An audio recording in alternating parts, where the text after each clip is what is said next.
And then Allah talks about the big one, and that's the one I really want to end this conversation with, even though there's more to go.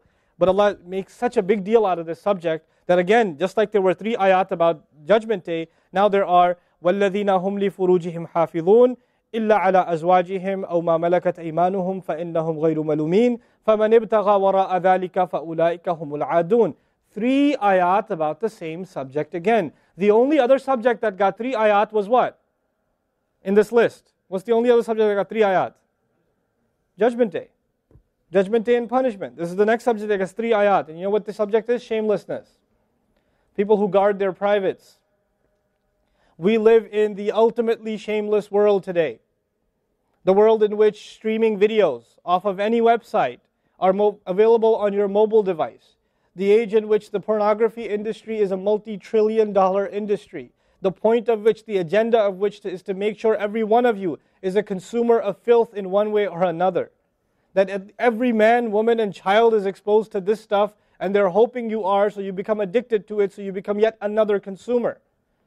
This is the gift of pornography to society. It's creating people, turning people into animals and perverts. And some of you, unfortunately, have that addiction.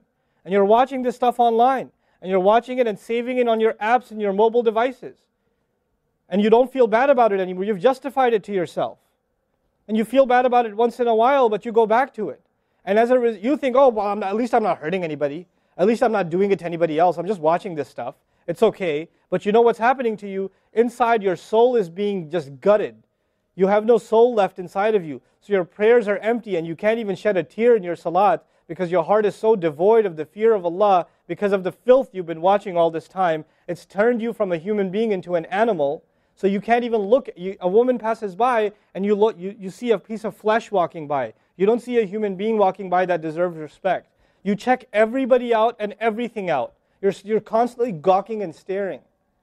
You have a hard time putting your eyes down.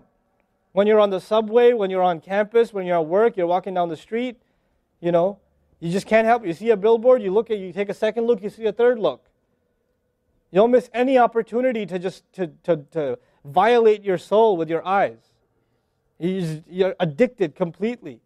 And then you say, brother, how do I get khushu' and salat? What world are you living in? What world are you living in?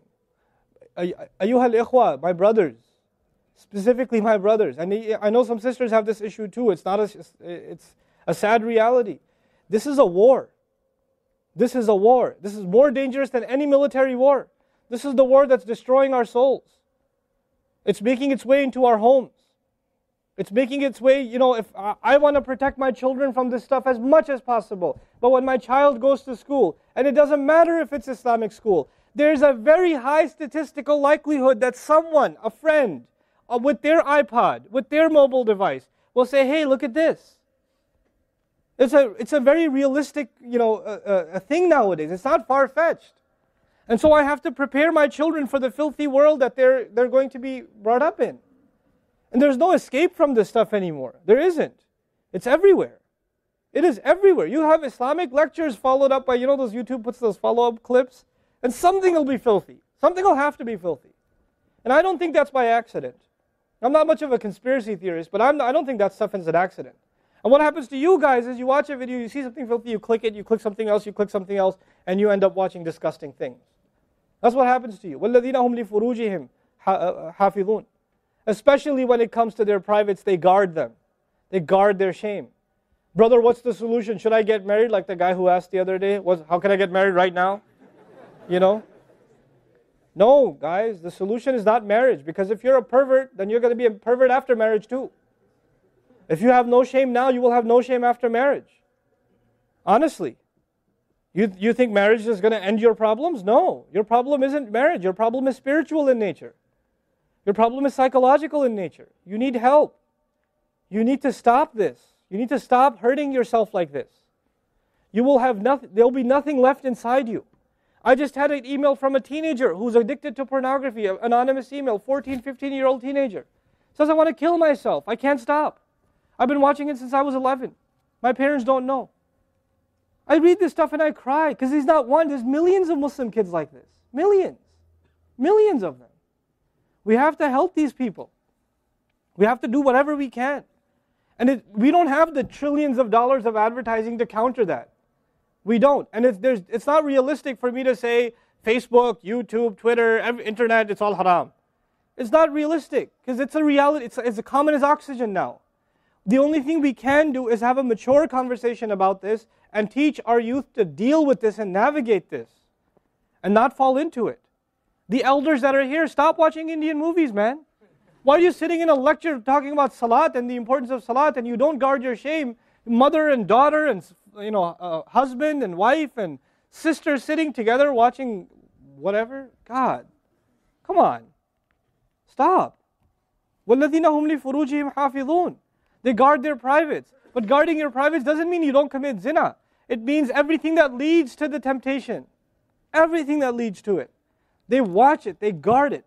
They know it's under attack. They know that their shame is under attack. They realize that their weakness is their urges. Those urges that Allah put inside of us that are so strong. Allah put them there for a reason. He did. And every one of you have them. You don't have to, I don't have to have a dalil for you to have them. I know. The guys that are here. You all suffer that challenge every single day of your life, especially in a city like this one. At least in Texas, we're a little more conservative. Not that much more, but a little more, At least in some towns, they don't allow for filthy billboards and things like that. They actually don't even allow the billboards, But that's changing soon because, capitalism wins in the end, right? But you guys are living in this city where you're exposed to everything and anything. Everything and anything. And you have to really go out of your way to guard yourselves. This passage is not about high goals. This is about the bare minimum. I told you that, right? This is the bare minimum, folks. The bare minimum is we guard ourselves from shamelessness. We wage a war within ourselves against that tendency. And I know some of you have tried to quit before and you go back. And you've tried to quit before and you go back again. And you go back again. And you keep falling into that trap. I know some of you have done that. And you're struggling with it. But don't give up on yourself. Don't give up on yourself. And whatever it takes, if you just don't be alone. Don't be by yourself. Be with good friends. Be outside. Study somewhere else. Go to the library and study. Go somewhere where other people are around. Because when you're by yourself, shaitan gets you. And if the fear of Allah isn't enough for you, at least the fear of other people will work for you. At least something's better than nothing. For those, I've said this in other talks before, for the parents here, if you have a computer in the house, please don't make it a laptop. Have a desktop in the house with a really big monitor. Get the biggest monitor you can find. Honest to God. And make sure your computer is in the kitchen or in the dining room. Don't put it in the living room. Don't put it in the kids' room. Don't put it in your bedroom. Put it in the dining room, facing the public. You want to do homework, do it over there. Though you can't move the monitor this way or that way. It's facing everybody. That's how you should have it. This stuff, we have to take these precautions. Don't give your 11-year-old a smartphone. What were you thinking? That's not very smart. Don't give them a smartphone. Why am I seeing kids in Islamic school, 5th graders, with iPhones? iPhone 5s. I don't have an iPhone 5. Why do you have an iPhone 5? With 4G, you know how dangerous that stuff is? وَالَّذِينَ هُمْ لِفُرُوجِهِمْ حَافِظُونَ إِلَّا عَلَىٰ أَزْوَاجِهِمْ, except upon their spouses, أَوْ مَا مَلَكَتْ أَيْمَانُهُمْ فَإِنَّهُمْ غَيْرُ مَلُومِينَ, or what their right hands possess, then they're not to be blamed. Allah says we have these urges and we can execute those urges, we can release those urges, but to the halal spouse, to the spouse, our spouses. But outside of that, we can't. And by the way, when people get addicted to this sort of thing, and they get accustomed to it, or they get over and overly exposed to it, they have miserable marriages. Their marriages start falling apart. They have this virtual idea of what pleasure means, and they don't find pleasure in their spouse anymore. And there's great fitna that comes into the family. It destroys homes, Muslim homes. That's what's happening in our world today. Allah talks about the people who make salah, and He says, I'm describing the people who make salah, because this is the mawsuf, al-musallin, then alladhina, all the alladhinas, all the asma' mawsula here, are the wasf, the sifa of it, which means the people of salah are the people who protect their shame, are the people who fear judgment day, are the people who, they are constant in their prayers. These are the people. فَمَنِ ابْتَغَى وَرَاءَ ذَلِكَ فَأُولَٰئِكَ هُمُ الْعَادُونَ. The people who pursue anything beyond that, then they are the ones engaged in aggression. This is an act of aggression. You know when adu is mentioned, or adi, adin from adu, from ada ya'du, right? Al-adun. Al-adawa in Arabic means animosity. Allah says, whoever pursues their urges to be fulfilled outside of the halal, outside of the marriage, whoever pursues that, then they are engaged in an act of aggression. The question is, aggression against who? Because when you say enemy, then you have to say enemy of who? If they've become an enemy, who have you become an enemy to? Allah didn't mention a maf'ul bihi, no jar majroor, nothing related to it. You know what that means? They are an enemy to themselves, their family. They become an enemy even to Allah's teaching. You know, these are the kinds of people. The most important asset you and I have is our hearts. And this shamelessness destroys the hearts. It destroys it. The most precious thing you and I have to preserve is our iman. And these filthy images is destroying your iman. They're tearing your iman apart. Don't let it happen to you. Do not let it happen to you. And I can only talk about this. I can't stop you from doing anything. And nobody else can. You will have to police yourself. You will have to control yourself. You'll have to make the decision, is my iman important enough? Is my salat important enough? You know? Or should I just carry on and pretend? You know what I told you about jazur, right? When you come across evil, you just don't want to deal with it. You just ignore it. There's a lot of people like that. They hear this stuff and they don't deal with it. They just ignore it. And you're jazur. Then you're not from the musallin. Illa al-musallin.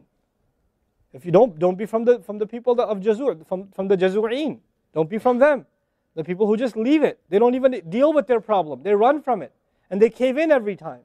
And they're reactionary. And that's the beautiful thing about the beginning of this passage. Halua, reactionary. Usually we react to temptation. You react to an image and it leads you to a site, which leads you to something else, which leads you to something else. You're constantly reacting to things. You're supposed to learn to have the right reaction, and the right reaction comes when we become people of